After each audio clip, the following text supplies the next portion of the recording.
তো তোমরা আমার আগের একটা ভিডিওতে তো দেখেইছো যে আমরা আমাদের পাড়ার একটা ছেলের সাথে আতা পেড়ে নিয়ে এসেছিলাম, আর সেই আতা নিয়েই আমরা এখন বিপদে পড়েছি।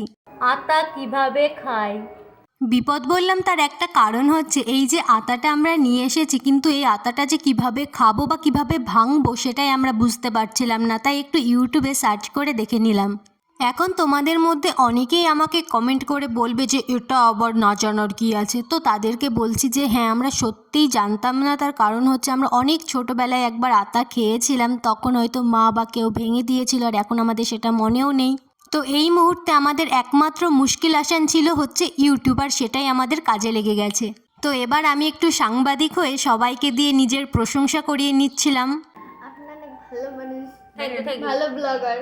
তো এই দেখো, এইদিকে আমার দিদি ততক্ষণে আতাটা ভেঙেও ফেলেছে, আর এদিকে আমার ছোট বোন এই প্রথমবার আতা দেখেছে, তাই ওকে নিয়ে আমরা একটু মজাই করছিলাম যে খাস না, তোর এমনিতেই স্ক্রু ঢিলা, তার উপর এটা খেলে আরও বেশি স্ক্রুটা ঢিলা হয়ে যাবে। তো আতা খেতে আমাদের মোটামুটি সবার ভালোই লেগেছে। তো তোমরা কি কখনো আতা খেয়েছো সেটা আমাকে অবশ্যই কমেন্ট করে জানাবে। তো আজকে এতটাই, দেখা হচ্ছে তোমাদের সাথে নেক্সট ভিডিওতে, ততক্ষণে সবাই ভালো থেকো, টাটা।